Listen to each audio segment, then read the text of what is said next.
Et on ne peut pas arriver dans une nouvelle relation. Et nous arriver avec nos valises du passé là, et à dire, bon, moi dans mon passé on m'a fait ça, donc là maintenant ça va être comme ça la relation. Moi il est hors de question que ça se passe comme ça, parce que dans mon passé j'ai subi ci. Mais certaines personnes arrivent dans les relations comme ça, avec quelqu'un de tout neuf, qui n'a absolument rien à voir avec tout ça. La relation est foirée d'avance.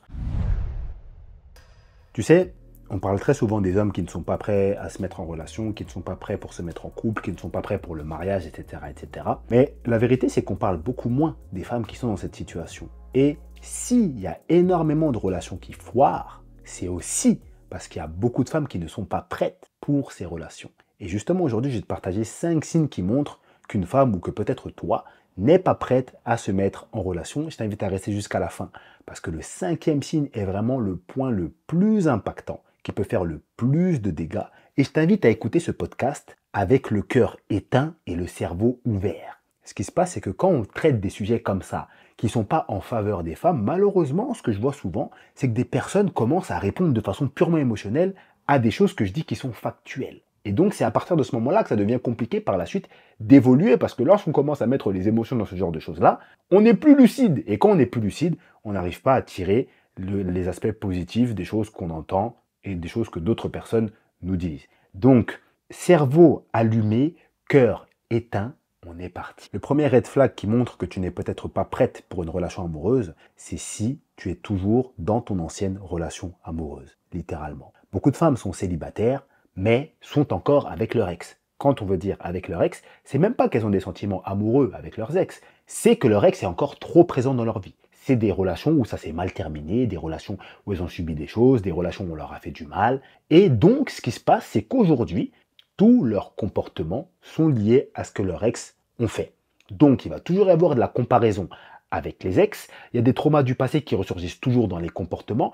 Elles adoptent des comportements qu'elles ne considèrent même pas bons, mais qu'elles considèrent bons pour se protéger, pour éviter de subir des choses comme leur ex leur a fait. Et là, en fait, c'est quelque chose de totalement différent. Et par rapport à ça, moi, j'ai envie de dire une chose. On comprend, tu as subi quelque chose de négatif, on t'a fait du mal, tu ne t'y attendais pas alors que tu t'es investi dans ta relation, ça fait mal. C'est quelque chose de normal. C'est pas anormal d'avoir ce sentiment de douleur, cette tristesse, etc., etc. Maintenant, quand on est dans cette situation, il faut guérir.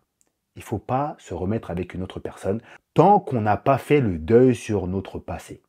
Le truc qu'il faut bien comprendre, c'est que chaque relation est différente. Et on ne peut pas arriver dans une nouvelle relation avec une nouvelle personne, toute fraîche dans notre vie, toute neuve, qui n'a rien à voir avec notre passé, et nous arriver avec nos valises du passé là, et à dire, bon, moi dans mon passé on m'a fait ça, donc là maintenant ça va être comme ça la relation. Moi il est hors de question que ça se passe comme ça, parce que dans mon passé j'ai subi ci. Mais certaines personnes arrivent dans les relations comme ça, avec quelqu'un de tout neuf, qui n'a absolument rien à voir avec tout ça. La relation est foirée d'avance. Le vrai souci, c'est que beaucoup de femmes refusent l'idée de prendre le temps de guérir parce qu'il y a comme si c'était une honte de dire « je ne suis pas prête pour une relation ». C'est pas grave, t'es pas prête. Prends le temps de guérir, de reprendre tes capacités à distinguer une relation passée d'une relation actuelle, à accepter le fait que il s'est passé ce qui s'est passé dans ton passé, que tu as fait des erreurs, mais qu'aujourd'hui tu auras su en tirer des leçons et que tu feras mieux dans tes prochaines relations, et là ça ira pour le mieux. Mais quand on n'arrive pas à passer ces steps-là, qu'on refuse de les passer, qu'on refuse de considérer qu'on n'est pas prête pour une relation, qu'on est encore guéri, qu'on est encore blessé, qu'il nous faut du temps, parfois même de se faire accompagner par certaines personnes, et qu'on va encore dans une nouvelle relation, et que ça se passe mal, qu'est-ce qui se passe? Ah ben on rejette la patate chaude sur l'autre. Ah ben ouais, ben moi je tombe que sur des mauvaises personnes, je tombe que sur des manipulateurs, je tombe que sur des pervers narcissiques. Ça finit toujours comme ça. Mais c'est pas ça la réalité. La réalité c'est que tu choisis mal parce que tu n'es pas dans les bonnes dispositions émotionnelles pour choisir correctement. Donc il faut prendre le temps de guérir et faire en sorte d'être focus sur la nouvelle personne avec qui on est en couple et que l'ex et le passé soient vraiment dans le passé et pas toujours présent dans le présent. Ça fait beaucoup de répétitions, mais tu as compris l'idée que je voulais partager. En plus de ça, il y a un point qu'il ne faut vraiment pas oublier, c'est que si tu as du mal à guérir de ton ancienne relation, ça montre que tu t'étais investi dans cette relation. Ça montre que tu t'étais donné émotionnellement, financièrement, sentimentalement. Ça montre que tu as été vrai dans cette relation. Donc c'est quelque chose de bien. Faut pas voir ça comme une faiblesse. Ah ouais, je suis pas prête. Non, t'es pas prête parce que tu as mal, parce que c'était une grosse relation pour toi, parce que tu as beaucoup donné. Et c'est bien d'avoir beaucoup donné. Donc, faut pas se mettre en mode « ouais, moi, je suis prête. Alors que tu sais que tu l'es pas. Si tu l'es, tant mieux pour toi. Mais quand tu l'es pas, tu l'es pas. Il faut prendre le temps de guérir. Le deuxième red flag qui peut te montrer que tu n'es pas prête pour être en relation, c'est tout simplement si tu n'as pas le temps pour être en relation. Tout simplement. Parce qu'on a une époque où il y a beaucoup de femmes qui font énormément de choses. Vie professionnelle bien remplie, un taf, un business à côté, vie sociale bien remplie, des passions, des activités en tout genre, etc., etc. C'est très bien, c'est génial, félicitations. Il n'y a aucun problème par rapport à ça. Je répète, il n'y a aucun problème par rapport à ça. Je dis ça en avance, hein, parce que sinon il y a toujours les gens qui vont venir parler pour rien. Mais malheureusement, à côté de ça, il y a beaucoup de femmes qui commencent à se poser des questions. Pourquoi? Parce que l'âge avance, parce qu'elles voient certaines personnes fonder leur foyer, fonder des familles. Elles ont envie d'atteindre également cet objectif, sauf que elles savent que les contraintes physiques et physiologiques font que ça peut commencer à devenir bizarre d'ici quelques temps.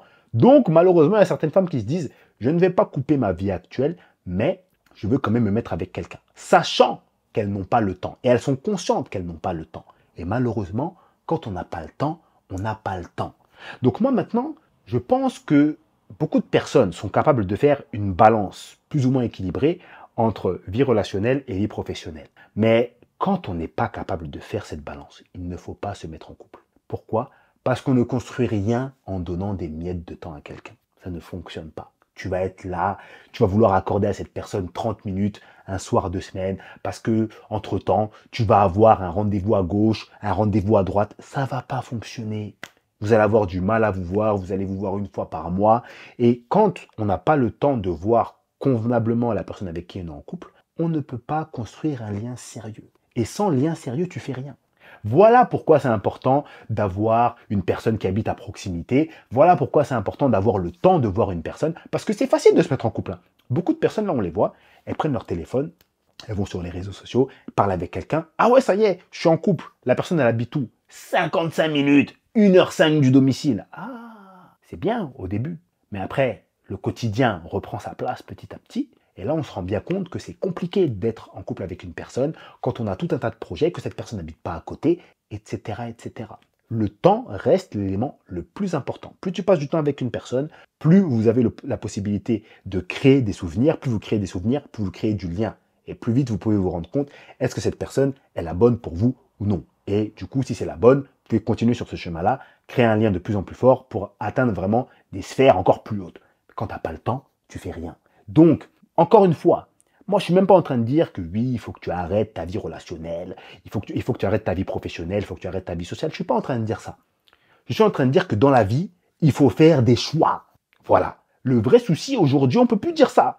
Limite, quand je dis ça à des gens, ah ouais, mais qu'est-ce que tu es en train de dire? On peut pas dire ça. Eh, ta journée, tu as 24 heures. Tu la découpes comme tu veux, mais tu vas la découper. Soit tu privilégies ta vie professionnelle, soit tu privilégies ta vie sociale, soit tu trouves un équilibre entre les deux. Si tu ne sais pas trouver l'équilibre entre les deux, tu vas devoir faire un choix. À toi de choisir ce qui est le plus important pour toi. C'est pas moi qui vais te le dire. C'est toi qui sais. Mais, par la suite, il faut pas venir dire « Ouais, mais les hommes sont comme ci. Ouais, mais finalement. Ouais, mais maintenant, les hommes, ils regardent comme les femmes plus jeunes. » Non.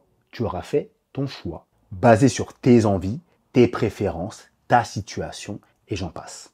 Et il n'y a pas de mauvais choix. Le bon choix, c'est le choix que tu fais. Bien réfléchi. Donc, prends le temps de bien réfléchir. Avant de te partager le point numéro 3, je t'invite à t'abonner au podcast si ce n'est pas encore fait. N'hésite pas à mettre une review en commentaire sur Apple Podcast. N'hésite pas à mettre les 5 étoiles. Mets 5 étoiles. Hein. Pourquoi tu veux commencer à mettre 4 étoiles, 3 étoiles? Si tu es là, ça veut dire que tu apprécies. Mets 5 étoiles déjà. Je te vois déjà sourire là. Là, je sais que tu souris bêtement. Hein. Là, je sais que tu es en train de sourire bêtement en m'écoutant. Voilà.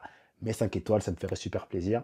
Ça fait pas si longtemps que ça que j'ai commencé le podcast, hein. J'ai commencé en mars et c'est un format que j'apprécie beaucoup, qui me permet de prendre du temps, de vraiment bien parler. J'aimerais bien développer le podcast encore plus, faire de plus en plus d'épisodes, c'est ce que je vais faire justement durant le mois de décembre. Mais j'en parle pas trop, j'ai pas envie de me spoiler, de vous spoiler, pardon. Donc n'hésite pas à t'abonner sur Apple Podcast, Spotify, Deezer, peu importe là où tu écoutes, ça me ferait vraiment extrêmement plaisir. Le troisième élément, le troisième red flag qui montre que tu n'es pas prête pour une relation, c'est si tu es dans l'état d'esprit négatif qu'il y a actuellement sur les relations amoureuses. Aujourd'hui, tu ouvres les réseaux sociaux, tu vas sur n'importe quel média d'actualité, pas actualité mondiale, tu as l'actualité ciblée, peut-être actualité des gossips, actualité hip-hop, actualité ce que tu veux. Tout ce qui se passe, tout ce que tu vas voir au niveau des couples sera négatif. Les gens ne parlent que de leurs histoires négatives. Les gens ne parlent que de tromperie, d'infidélité, Oui, ma belle famille, elle m'a fait ci. Oh oui, lui, il a fait ça. Ma copine Sarah, elle était avec un mec, ça s'est fini du jour au lendemain à cause des X, Y ou Z. Personne ne parle d'aspect positif. Et beaucoup de personnes sont dans cet état d'esprit-là, maintenant, où elles ne croient plus aux relations. Basé sur quoi? Sur ce qu'elles voient sur Internet. Depuis quand Internet, c'est la vie? Non, mais attendez, les amis, sérieux. Depuis quand ce qui se passe sur Internet, c'est ce qui se passe dans nos vies? Donc là, tu vois des gens sur Internet malheureux, mais quand tu vois ton voisin, ta voisine, ils ont l'air bien. Bon, ça ne veut pas dire qu'ils n'ont pas de soucis. Bien sûr qu'ils ont des problèmes. Mais quand tu les vois, ils n'ont pas l'air d'avoir les soucis que les gens ont sur Internet. Et en plus de ça, le vrai souci, c'est que sur Internet, on se concentre uniquement sur le négatif. Mais combien de pourcentage, quel pourcentage, pardon, représente les personnes qui postent du contenu sur les réseaux sociaux? Ça représente rien. Les gens vont se baser là-dessus. Ah ouais, maintenant les femmes, elles sont comme ça. Maintenant les hommes, ils sont comme ci. Pourquoi? Parce qu'il y a une meuf comme ça qui a dit ça. Ouais. Mais la meuf là, c'est qui? La meuf, elle représente combien de femmes sur la totalité des femmes qu'il y a en France? Rien du tout. Ça ne vaut rien. Et malheureusement, quand on est dans cet état d'esprit-là, où on ne croit plus aux relations, il faut rester seul.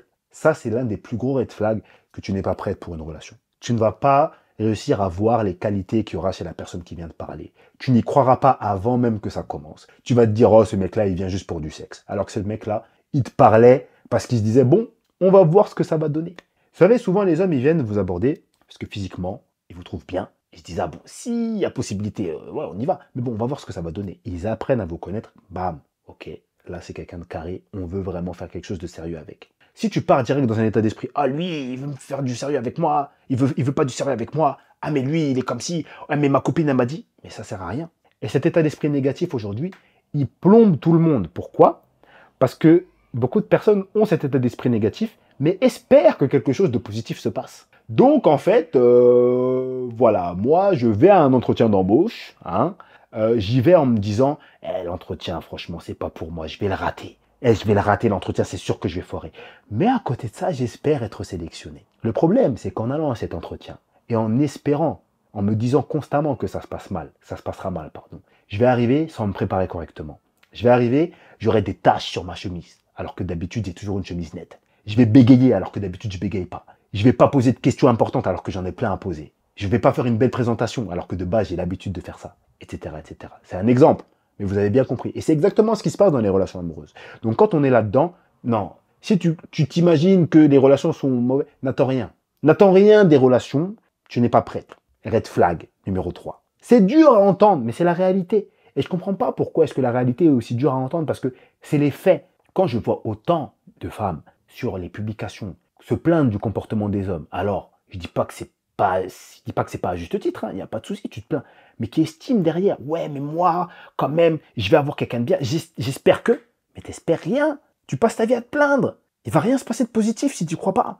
Je vous avais bien dit de couper le cœur et d'allumer uniquement le cerveau avant de lancer cet épisode. Voilà, faut pas être fâché. Non, les amis, faut pas être fâché. On espère des choses positives pour avoir des choses positives. Dès lors qu'on espère uniquement des choses négatives, ou qu'on espère du positif alors que tout notre environnement est pourri, ça ne peut pas bien fonctionner. Donc par rapport à ça, il faut changer ses consommations, il faut changer son environnement. Il ne faut pas changer d'amis non plus. Je ne suis pas en train de dire qu'il faut changer tes amis pour ça.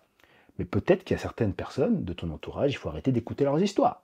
Peut-être qu'il y a certaines personnes de ton entourage, il faut arrêter de discuter avec ces personnes de relations amoureuses. Qu'est-ce que ça t'apporte de positif? Tu as une copine comme ça qui est là, dans ta vie, à chaque fois que vous parlez, c'est pour parler de drama, de relations amoureuses, d'une telle a trompé, lui il a fait X, Y ou Z. Quelle plus-value est-ce que ça t'apporte? Que dans du commérage négatif. Tu rentres chez toi, tu crois plus en rien.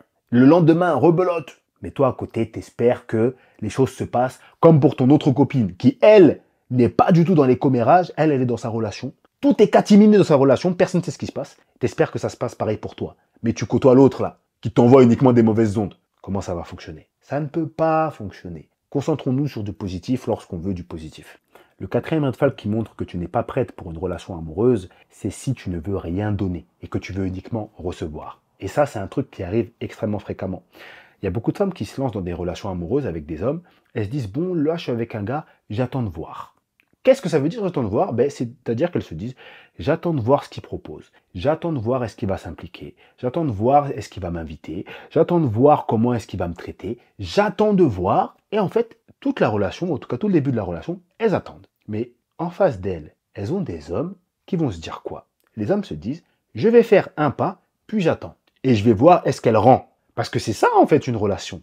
Une relation amoureuse, c'est du partage à tous les niveaux.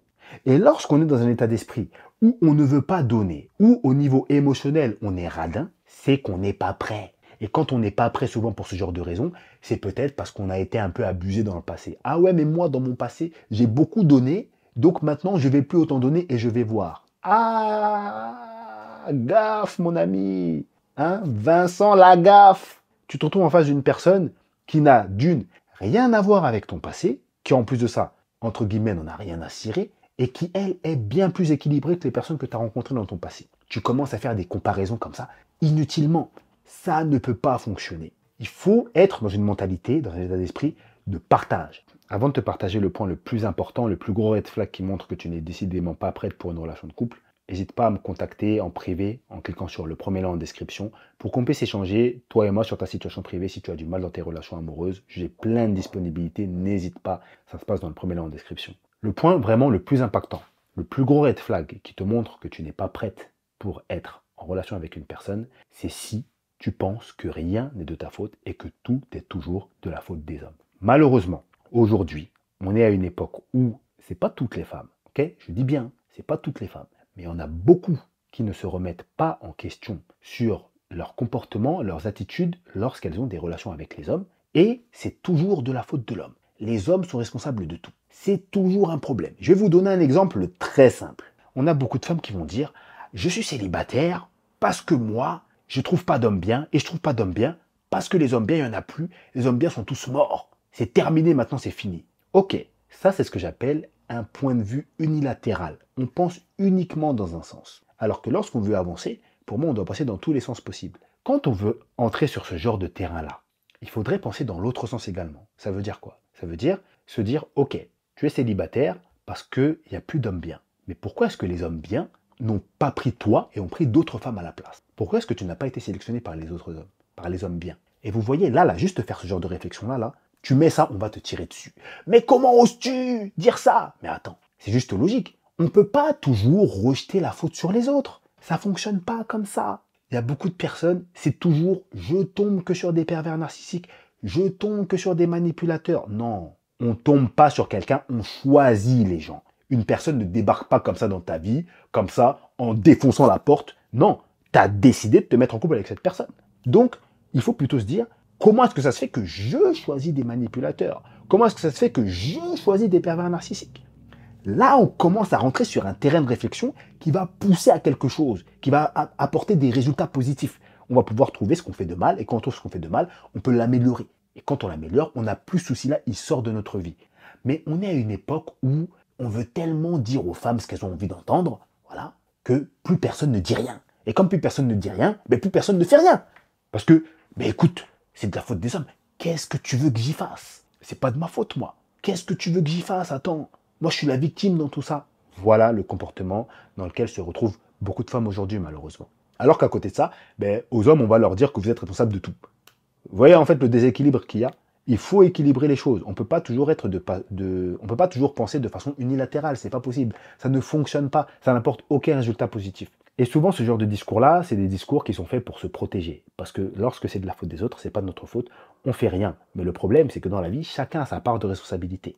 Dès que tu fais quelque chose, tu as très souvent, je dis pas tout le temps, mais très souvent, une part de responsabilité. Et tant qu'on n'a pas accepté cette part-là, il ne se passera rien de positif dans nos vies. Le truc, c'est que beaucoup de personnes, beaucoup de femmes ne sont pas prêtes à procéder à un changement d'habitude qui va leur permettre d'atteindre les résultats. Et donc, quand on n'est pas prête à ça, forcément, on n'est pas prête à se mettre en relation. Parce que oui, pour se mettre en relation, ça ne suffit pas de rejeter la faute sur les autres. Il y a un travail à faire. Un travail à faire d'abord sur soi-même et un travail à faire avec les autres. Lorsqu'on sort, lorsqu'on discute avec eux, lorsqu'on cherche les personnes avec qui on veut se mettre en couple, excusez-moi, il y a un travail à faire. Et tant qu'on n'est pas prête à faire ce travail, le red flag est bien présent. Les amis, n'hésitez pas à me dire ce que vous avez pensé de cet épisode dans les commentaires. C'est un sujet qui n'était pas forcément simple à écouter pour beaucoup de personnes, mais la vérité c'est que lorsqu'on passe son temps à écouter des discours qui nous plaisent, c'est qu'il y a peut-être un problème. Moi personnellement, les vidéos, les contenus, les coachings que j'ai eus qui m'ont impacté le plus sont des éléments qui m'ont sur le coup brusqué. Et quand j'ai écouté les paroles de ces personnes, je me suis dit, shit, punaise, qu'est-ce que je fous? En fait, c'est vrai que je suis coupable de ça, coupable des choses que j'entendais. Et il n'y a que là-dedans qu'on évolue. On n'évolue pas en étant bronzé dans le sens du poil. On n'évolue pas toujours en étant caressé. On n'évolue pas toujours en entendant hein, c'est de la faute des hommes, les femmes, vous êtes des princesses. Ça là, ces discours-là qui vous sont souvent sortis par beaucoup de gens.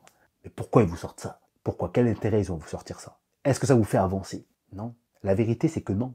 Et tout le monde le sait. Enfin bref, j'ai assez parlé. Je vous laisse là. À la prochaine.